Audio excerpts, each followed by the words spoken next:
Começamos por São Paulo. A cidade de São Paulo planeja criar o seu próprio Big Brother. Big Brother das ruas, com reconhecimento facial e 20 mil câmeras. A Prefeitura de São Paulo planeja publicar, ainda em setembro, uma licitação para a instalação de 20 mil novas câmeras de monitoramento em até 1 ano e meio, com custo anual estimado em 70 milhões de reais. O novo sistema deve englobar equipamentos com leitura automática de placas de veículos, detecção de movimento e reconhecimento facial. A tecnologia de inteligência artificial, cuja operação tem gerado críticas no Brasil e em alguns países, por motivos alegados com relação à violação de direitos individuais, até casos de falsos positivos, principalmente envolvendo pessoas negras. Especialistas em direito digital e organizações entrevistadas pelo Estadão defendem o banimento desta tecnologia, assim como ocorreu em cidades norte-americanas, e avaliam que o edital dá margem para judicialização. Também há aqueles que defendem a aplicação responsável da biometria facial, chamam as críticas de ludismo e citam caso de eventuais problemas deve haver o aprimoramento e não a suspensão do uso. É o que eu acredito também, não é? Londres já é uma grande Big Brother. Singapura é um negócio assim excepcional. É impressionante não só o monitoramento em Singapura, nas ruas de Singapura, como a conectividade com os órgãos de checagem, né? Então, se você, por exemplo, jogar lixo na rua é crime em Singapura, é crime, passível de multa. Na primeira, você tem graduações de multa, multa número 1, multa número 2, número 3. E se você chegar a ser multado 3 vezes no seu prontuário digital, se você for notificado por 3 multas, penalizado por 3 multas, e aí for reincidente, aí você já vai para um tribunal, vai se ver com o juiz. E aí o juiz pode decretar uma pena alternativa, que é fazer um serviço comunitário, geralmente associado ao tipo de delito que você cometeu. Então, se você sujou as ruas, você vai ser obrigado a trabalhar, sei lá, por um mês, varrendo rua, limpando prédios públicos, algo assim, né? E se for algo mais grave, você pode ser condenado a X meses de prisão, né? Então, é assim que funciona em Singapura. E esse mundo do futuro será cada vez mais tecnológico e será cada vez mais monitorado, porque a gente não pode abrir mão da segurança, a segurança pública. Então, essa conversa fiada de que fere os direitos individuais, não sei o quê, isso é coisa de bandido. Isso aí é gente que defende bandido e que está querendo dificultar que esse monitoramento evolua para que os bandidos não sejam apanhados. Eu não consigo entender de outra forma. Então, eu vejo como aquele que vai se ver prejudicado, incitando, do ponto de vista legal, né, a atuação de pessoas, de entidades, de órgãos, para que defendam os seus interesses. Porque, pô, você sair na rua e você ser filmado, você vai roubar um carro como? Você vai assaltar o estabelecimento como, né? Se você estiver sendo filmado, identificado, se as pessoas puderem saber quem é você, o seu CPF. Olha que dificuldade para o bandido, né? Então, num país onde a criminalidade aqui é lei, né? É óbvio que os defensores dos criminosos devem estar trabalhando nos bastidores para impedir essa evolução. Mas eu acho que isso é uma evolução necessária, natural e é uma tendência, a despeito daqueles que ficam tentando impedi-la. Mas vamos acompanhando. A gestão da Prefeitura de São Paulo, né, que é do prefeito lá, Ricardo Nunes, defendeu a eficiência do reconhecimento facial e argumentou que a aplicação envolverá também a avaliação humana por agentes da Guarda Civil Metropolitana. Propostas semelhantes no transporte foram suspensas recentemente pela Justiça, como no metrô paulistano e da concessionária da linha 4, que tinha viés comercial. O programa da Prefeitura foi batizado de Smart Sampa, cujo edital de fornecimento e manutenção de equipamentos e infraestrutura está em consulta pública na plataforma Participe Mais.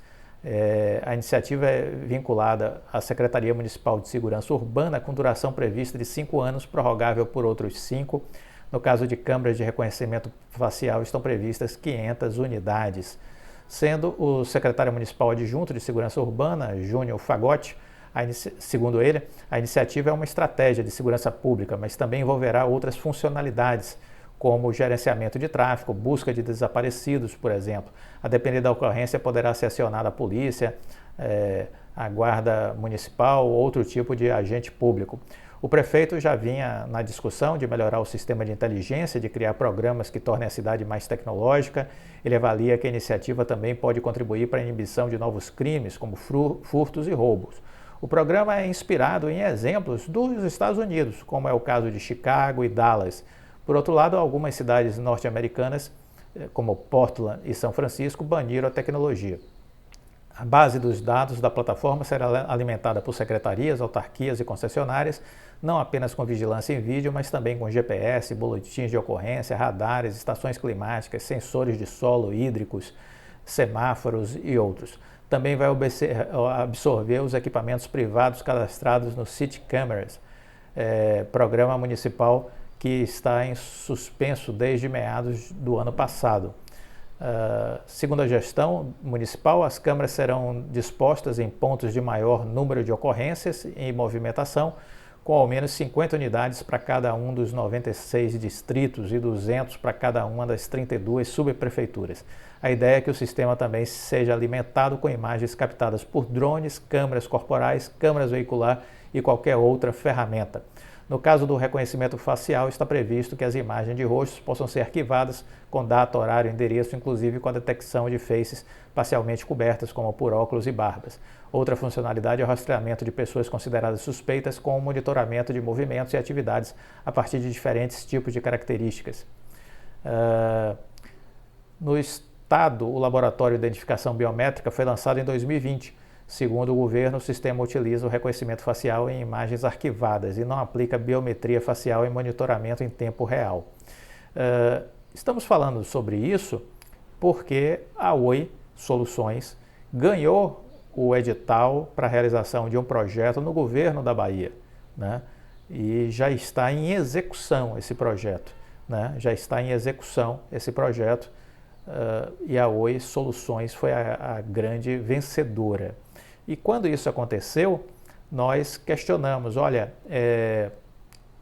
qual será o próximo estado ou cidade que de repente a Oi vai conseguir para ampliar esse projeto? O quão de potencial existe nesse segmento de inteligência artificial, de monitoramento, de reconhecimento facial, diante das demandas de segurança pública crescentes no Brasil, que isso aqui virou uma terra sem lei, né? O Brasil virou uma terra sem lei, você não pode sair nas ruas porque você pode ter seu carro roubado, você pode ter, se você tiver com uma pulseira vai ser arrancada, se você tiver com um celular você vai ser roubado, não é? Então virou uma terra de bandidos, o Brasil virou uma terra de bandidos onde a insegurança é lei. A lei aqui é insegurança, é isso que vale. Então, dissemos, olha, isso tem um potencial enorme num país como o Brasil, né? E aí vamos verificar quem vai ganhar essa licitação, mas quem sabe possa ser um segundo movimento da Oi Soluções nessa área da segurança, da inteligência artificial, do reconhecimento facial. Então isso pode surgir e a gente acredita em muita demanda de outros governos, né, ao longo dos próximos anos. Eu acho que essa é uma área que tende a crescer. Bem-vindo ao canal Viver de Renda. Se inscreva no canal, deixe seu like, compartilhe com os amigos, nos acompanhe no Instagram Viver de Renda Canal. Deixe sempre o seu like ajuda o YouTube a recomendar o nosso canal para mais e mais pessoas e assim a gente vai aumentando a nossa popularidade, atingindo mais pessoas e criando, vamos dizer assim, uma perspectiva de beneficiar mais gente com o conteúdo aqui distribuído gratuitamente. São mais de 1.600 vídeos, caminhamos para 1.700 vídeos publicados desde fevereiro de 2020, né? um movimento intenso de trabalho que a gente vem deixando aqui gratuitamente para vocês. E estamos com 7 milhões de visualizações. Muito obrigado a todos vocês por fazer parte dessa história. Estamos com 7 milhões de visualizações. Obrigado a todos que ajudam a construir essa história do canal Viver de Renda. Significa que estamos atingindo o nosso propósito, que é levar informação e conteúdo de qualidade, compartilhar as nossas experiências com vocês. Warren Buffett fez 92 anos. Uma figura excepcional, já falei aqui no vídeo anterior. Mais alguns pensamentos dele. No mundo dos negócios, o espelho retrovisor é sempre mais claro que o para-brisa. Olhar para trás é mais fácil, né? É mais fácil. Então, você enxerga o que passou com nitidez. O difícil é enxergar o que vem pela frente, sobretudo se a estrada é sinuosa, tem muitas curvas, não são retas apenas, e o percurso é longo, então as dúvidas prevalecem. Mas aí o estudo é importante, se aprofundar, não ficar na superfície, porque na superfície você não vai conseguir antecipar os movimentos diante do que vem pela frente. Mais uma, a diferença entre pessoas bem-sucedidas e pessoas realmente bem-sucedidas é que as pessoas realmente bem-sucedidas dizem não para quase tudo. Isso é uma verdade e eu aprendi isso ao longo da minha carreira profissional. Eu brincava sempre com uma conhecida minha que eu dizia: controle sua agenda. Enquanto sua agenda for definida por outras pessoas, você jamais terá condições de focar nas suas prioridades, porque estará sempre atendendo a demanda dos outros. Então, Warren Buffett está perfeito nessa frase. Saber dizer não é uma característica que separa as pessoas muito bem-sucedidas das pessoas bem-sucedidas. Então, saber dizer não é super importante, porque aí você vai focar apenas naquilo que é realmente relevante para a sua estratégia, para as suas escolhas, né? Bom, em agosto, olha só, agosto dizem, né, que é o mês do desgosto. Para a Bolsa foi um mês maravilhoso. Positivo subiu 73%, Magazine Luiza subiu 65,5%, Azul 40,6%, Local Web 38%, Via 34,2%. Algumas ações que voaram no mês de agosto. Ah, mas teve ações que caíram. Tiveram ações que caíram, sim. Braskem caiu 17%, IRB caiu 14% em agosto, Suzano 8,4%, Vivo 7,8%, Natura 7,5%. Também tivemos queda no mês de agosto, né? Então isso de fato aconteceu. Por outro lado, o que é que isso nos diz? Isso nos diz que a Bolsa é um ambiente adequado para se ganhar dinheiro, que a Bolsa é um ambiente adequado para se ganhar dinheiro e que não faz sentido você defender a renda fixa como uma excelente estratégia de investimento. Não faz sentido. Mas é isso que é preconizado e dito quase que todo santo dia nos órgãos de imprensa, seja escrito, televisivo, né, na internet. Isso é sempre muito repetido. Recentemente, na coluna Economia, no caderno de Economia e Negócios do Estadão, veio essa matéria. Renda fixa é porto seguro pelos próximos anos. A quem interessa essa matéria? Aos bancos. A renda fixa para os bancos é ótimo, né? É um dinheiro barato que ele pode emprestar a juros exorbitantes.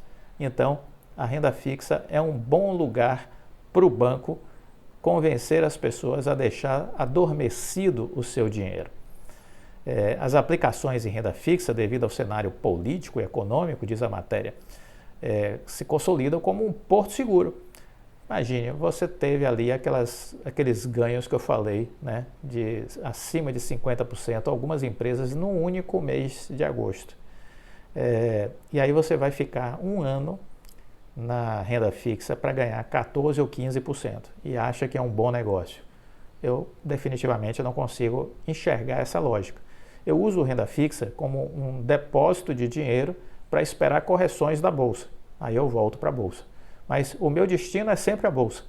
A renda fixa é apenas um ambiente passageiro, onde eu entro com recurso para esperar, depois de uma alta forte demais, uma correção.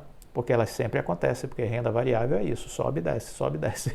Então, eu uso a renda fixa apenas para isso, para um depósito passageiro de recursos, mais nada. Agora, não, vou deixar meu dinheiro lá porque eu vou ganhar 14%, 15%. Olha, desculpa, cara pálida, você está perdendo dinheiro. Agora o banco ganha, porque o banco usa esse dinheiro para fazer outras movimentações. Então, segundo a matéria, as incertezas mundo afora são gigantescas. E quando não serão? Pergunto eu. Quando não serão gigantescas as incertezas? Quando não foram, né? Então, por aqui, diz a matéria, o baixo crescimento da economia, as turbulências provocadas por eleições, se somam aos problemas globais. Diante de tantos desafios, ativos de risco, como as ações, costumam ter maior volatilidade. Este ano, o Ibovespa enfrentou altos e baixos e assustou muitos investidores, principalmente aqueles de primeira viagem, que estavam pouco acostumados com esse sobe e desce. Além disso, os juros estão altos no país, na casa dos 13,75%.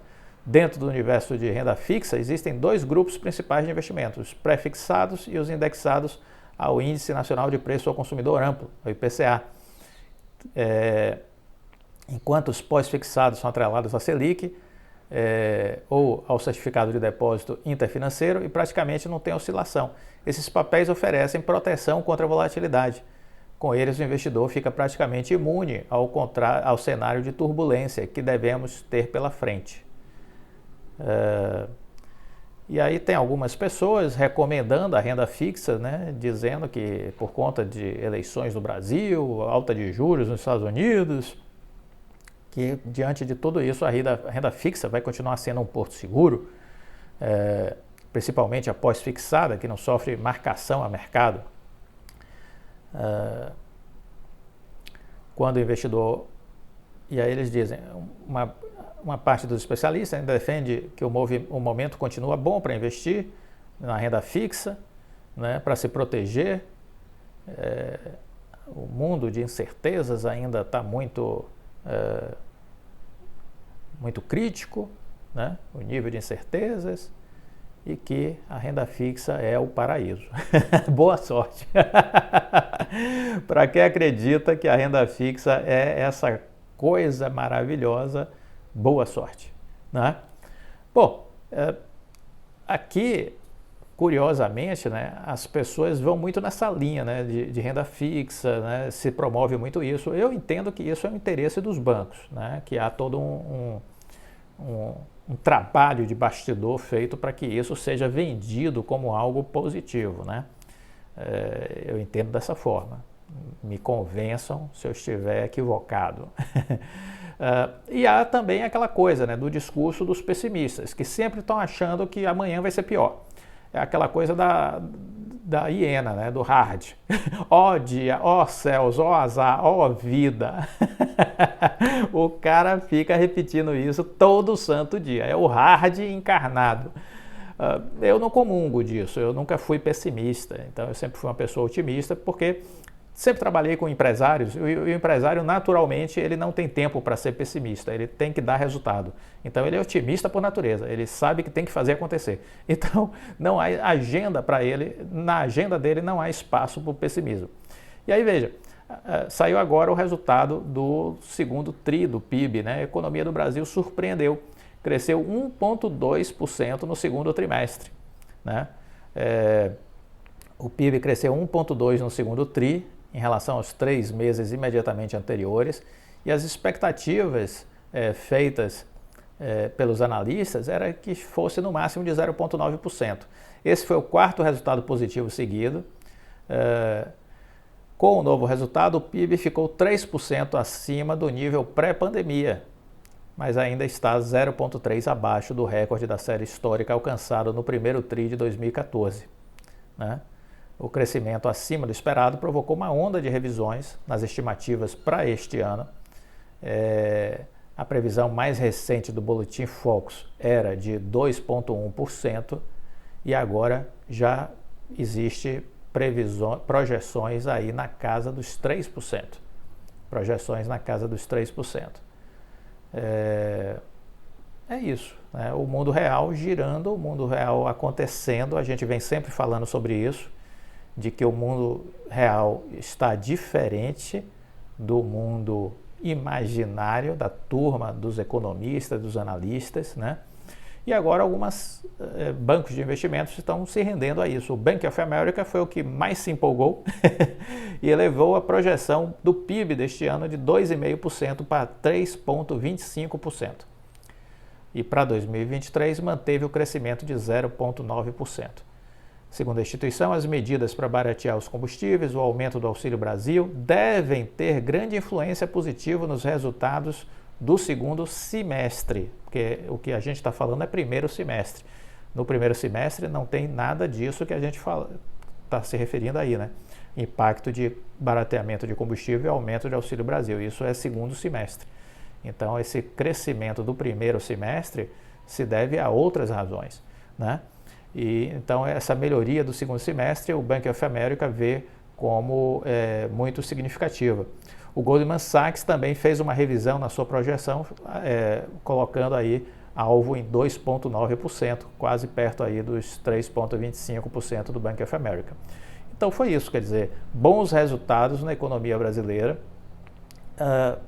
e isso mostra o potencial que a gente tem, o potencial que a gente tem ainda pela frente. Retornando ao que eu falei anteriormente, quando você olha para a Bolsa, o mês de agosto foi muito positivo, né? Em agosto a Bolsa registrou, o Ibovespa subiu 6,16%, né? E as empresas de crescimento se destacaram. Positivo, teve alta de 73%, Magazine Luiza 65%, Via 34%, Local Web 38% no avanço de agosto, Azul alta de 40%. Então, algumas das ações que subiram e performaram muito bem no mês de agosto. Um único mês, tiveram boas entradas. Agosto a gente chegou a um ótimo momento de entrada, quando a gente identificou logo no início de agosto a volta dos estrangeiros. Eu informei isso de forma antecipada, né? Eu antecipei a seleção de empresas que eu divulgo o relatório dia 14, antecipei para o dia 6, porque no dia 4 eu percebi essa movimentação dos estrangeiros. Então antecipei isso dizendo a quem é assinante da seleção de empresas, eu disse, se prepara que a maré virou. Se prepara que a maré virou, né? A gente tem um novo momento com a entrada dos estrangeiros e isso vai fazer a Bolsa sair do canal de baixa de curto prazo que estava, da consolidação que estava dentro do canal de baixa. Eu disse, agora a gente tem alvos lá para cima, a gente vai buscar os 115 mil. Então, foi exatamente isso, a gente antecipou o movimento. Para quem é assinante da seleção de empresas, teve essa mensagem nossa, né? Então, se você não é assinante ainda da seleção de empresas, assine correndo.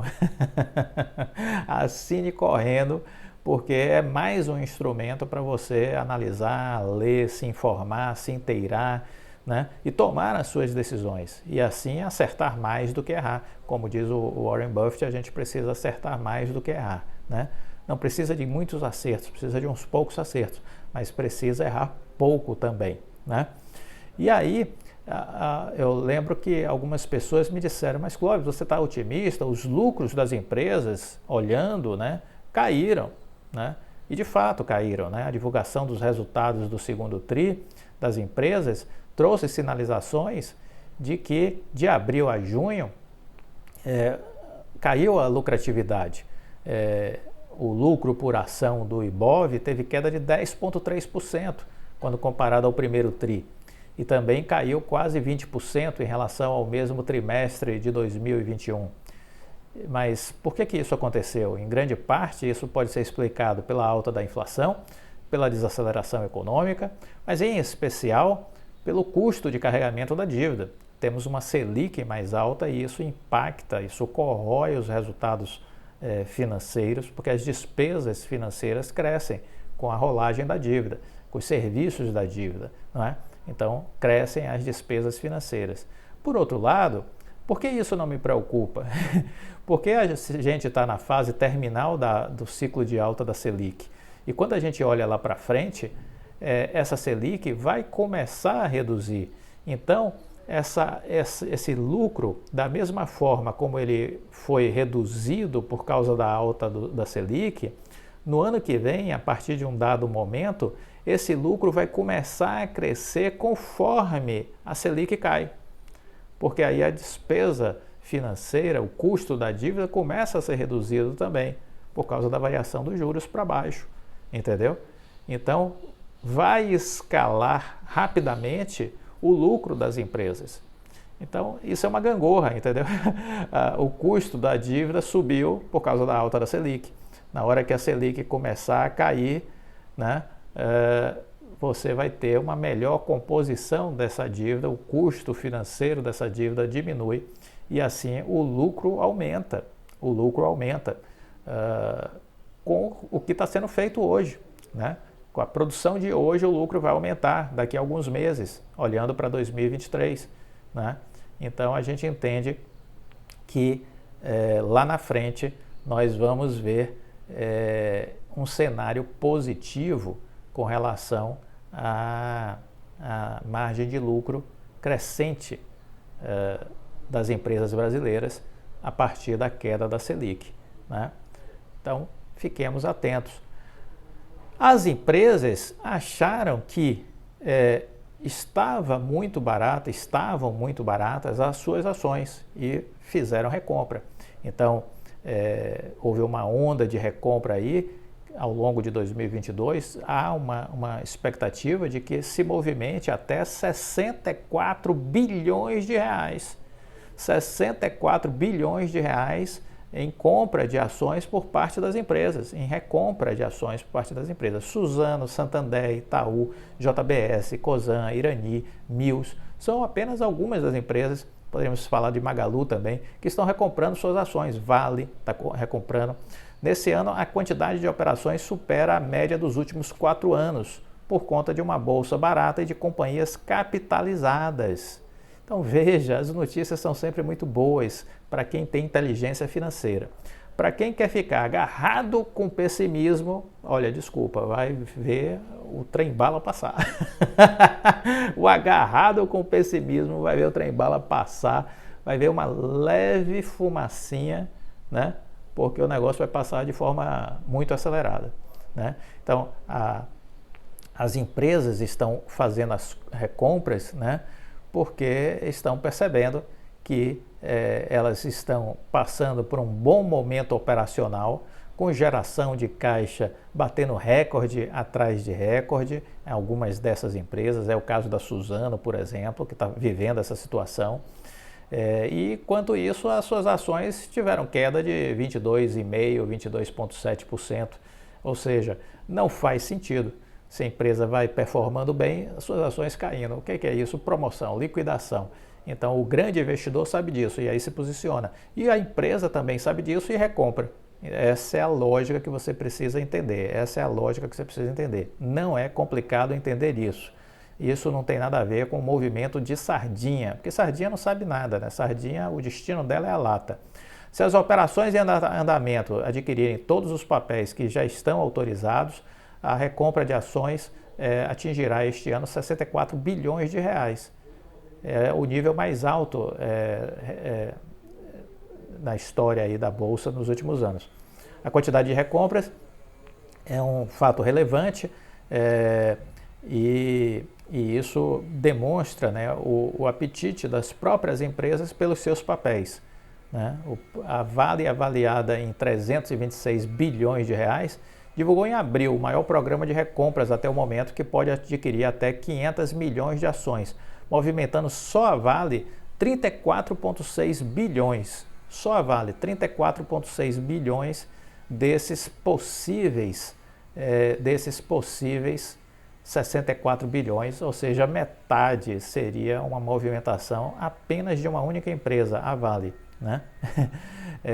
A recompra de ações é uma operação em que a companhia vai ao mercado para adquirir seus próprios papéis a preço de mercado. Os ativos recomprados acabam na tesouraria da empresa para depois serem cancelados ou utilizados para pagamento de bônus aos seus executivos e funcionários. A medida tem basicamente dois objetivos. O primeiro é retornar recursos aos acionistas, aqueles que vendem suas ações recebem recursos por sua participação. Os que permanecem com os papéis aumentam sua fatia na empresa, repartindo dividendos com um número menor de acionistas, ou seja, passam a ganhar mais na política de dividendos. O segundo objetivo é sinalizar aos investidores a avaliação da administração da própria empresa, que os papéis estão em patamares muito baixos. E este, portanto, tem sido o principal motivo da maioria das operações nesse momento. Então, tá aí, né? Para quem acha que a bolsa está cara, para quem acha que a bolsa não está valendo a pena, não é isso que pensa muitas empresas que estão recomprando suas ações. Não é isso que pensa muitas empresas que estão recomprando suas ações. Entendem que é um bom momento. E os estrangeiros? Os estrangeiros estão comprando porque acreditam que a bolsa está barata e eles estão já fazendo posicionamentos, inclusive se antecipando ao juro menor em 2023 e à mudança de governo. Há uma antecipação também por parte dos estrangeiros. Falaremos mais sobre isso no dia de amanhã. Bom, eu queria também comentar a respeito da questão do grupamento de ações, né? Grupamento de ações, muita gente preocupada com isso, perde o sono. Clóvis, o que é que você acha? Quem me acompanha, em 2020 eu disse isso em um vídeo ou mais, de que se eu fosse presidente da Oi, eu faria o grupamento de ações para tirar o especulador do papel. Ações abaixo de R$3, elas são Disney dos especuladores. No caso da Oi, que tem muito CPF, muita gente despreparada e tem um volume grande de ações e que o preço unitário está na bacia das almas aí abaixo de R$1 e já faz tempo, o especulador se diverte num lugar desse e é uma verdadeira montanha-russa de emoções. Ele ganha muito dinheiro. E aí usa a mídia marrom, ele usa casas de análise, ele usa um monte de gente que trabalha para o especulador, para ganhar dinheiro, entendeu? De vez em quando aparece alguns aqui fazendo críticas no canal. É a turma que trabalha para os especuladores. Fazem até robozinhos para fazer mensagens fakes e tudo mais, né? Com perfil fake e tudo mais. Tudo de forma muito organizada, ou seja, estão gastando dinheiro. Mas não gasta muito não. Mas já a gente percebe o movimento dos bandidos de plantão. E aí, o que é que temos? A B3 cobrou a Oi providências com relação a esse tema. Porque, vamos recordar, num primeiro momento a B3 provocou a Oi sobre a questão do preço das ações estar abaixo de R$1. A B3 aceitou o argumento de que valeria a pena esperar o fim da recuperação judicial e aí deu um prazo para a Oi. Voltou a referendar um novo prazo para a Oi, por entender que não foi por causa da Oi que a recuperação judicial não saiu, foi por conta de terceiros, e aí prorrogou essa leitura de que merecia um prazo adicional.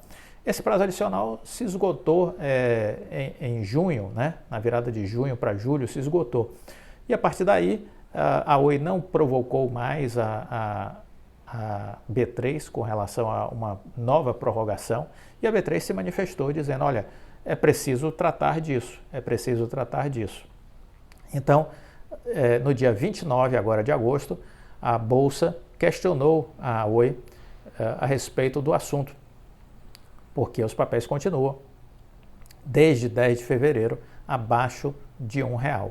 A Oi já tinha sido notificada, tinha solicitado prazo adicional por 2 vezes, acreditando que a recuperação judicial aconteceria o quanto antes. A B3 concedeu isso em 2 ocasiões, mas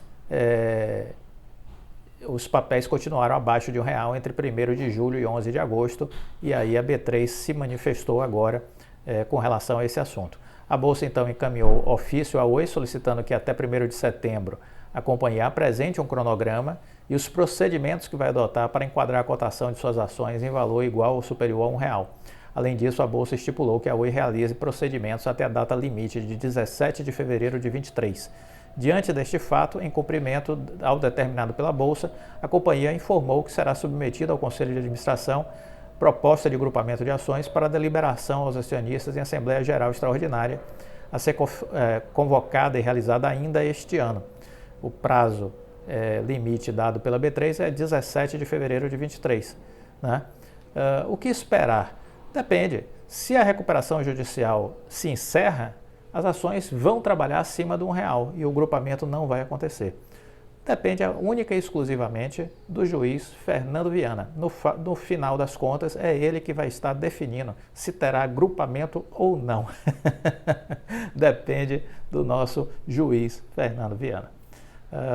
Falaremos mais sobre isso no dia de amanhã. Se você gostou do vídeo, deixe o seu like, compartilhe com os amigos, fique com Deus e até a próxima. Tchau!